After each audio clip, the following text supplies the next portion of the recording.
Israel menolak untuk mengizinkan peran otoritas Palestina dalam mengoperasikan penyeberangan Rafah. Sebelumnya, pihak Mesir, Amerika Serikat, dan Israel mengadakan pertemuan di ibu kota Mesir, Kairo pada Minggu 2 Juni.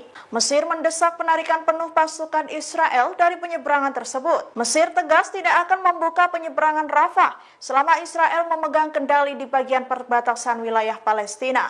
Mesir juga melimpahkan tanggung jawab atas penutupan dan memburuknya kondisi kemanusiaan di Gaza kepada Israel. Kini Mesir berupaya intensif untuk merundingkan gencatan senjata di jalur Gaza. Sekretaris Jenderal PBB Antonio Guterres telah menambahkan Israel ke dalam daftar negara-negara yang terlibat dalam pembunuhan anak-anak. Guterres mengkomunikasikan keputusan itu kepada Duta Besar Israel untuk PBB, Gilad Erdan, pada Jumat 7 Juni. Menanggapi pernyataan itu, Gilad Erdan berpendapat bahwa yang seharusnya dimasukkan dalam daftar hitam adalah Sekretaris Jenderal PBB itu sendiri. Netanyahu juga menolak klaim itu dengan menegaskan PBB menempatkan dirinya dalam daftar hitam sejarah karena bergabung dengan para pendukung Hamas. Ia juga menyangkal tuduhan tentara Israel terlibat dalam serangan berulang di jalur Gaza yang telah menyebabkan kematian lebih dari 13.000 anak-anak. Tentara Israel dilaporkan menabrak kendaraan tempur milik pasukan cadangan mereka sendiri di Gaza Selatan. Dikutip dari Channel 12 Jumat 7 Mei. Laporan menyebut kendaraan tentara cadangan Israel sedang diparkir di daerah Karem Shalom. Dilaporkan pasukan Israel saat itu sedang menggempur Rafah dari udara dan darat semalaman. Pasukan Israel juga menyerang kamp Al-Bureij di jalur Gaza Tengah. Sementara 2 kamp lainnya mendapat pemboman besar-besaran dari pesawat dan tank yang menewaskan dan melukai beberapa warga Palestina. Militer Israel mengklaim pasukannya membunuh seorang komandan senior pasukan keamanan Hamas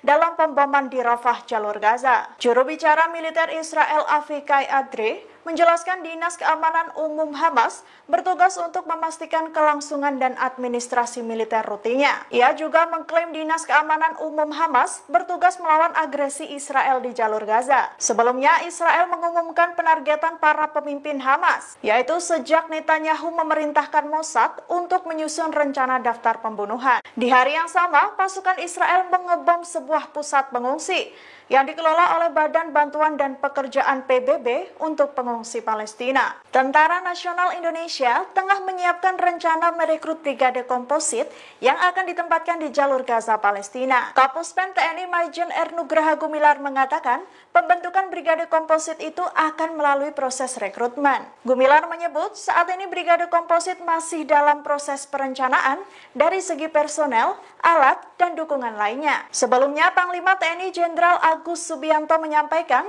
pasukannya akan ditempatkan sebagai pasukan perdamaian dunia di jalur Gaza jika mendapat izin dari PBB. Agus mengatakan akan menyiapkan brigade komposit yang terdiri dari batalion support, batalion kesehatan, batalion Zeni, dan batalion perbekalan. Untuk perawatan langsung di lokasi, TNI akan menyiapkan 2 kapal rumah sakit. Media terkenal Israel bernama Yediot Ahronot mengakui bahwa drone milik Hizbullah makin sulit dideteksi oleh IDF. Menurut media tersebut, Hizbullah sudah mempelajari cara menyembunyikan drone miliknya dari tentara Israel. Mereka menggunakan beberapa kanal dan terbang pada ketinggian rendah. Pada Rabu 5 Juni, Hizbullah menyerang kota Hurfeiz di Israel Utara sebagai balasan atas serangan IDF di Lebanon Selatan. Drone tersebut sukses menerobos masuk ke dalam wilayah Israel tanpa diketahui dan melukai 12 orang. Atas serangan itu, Israel disebut perlu melakukan penyelidikan mengenai penyebab tidak adanya sirine peringatan saat Hizbullah menyerang.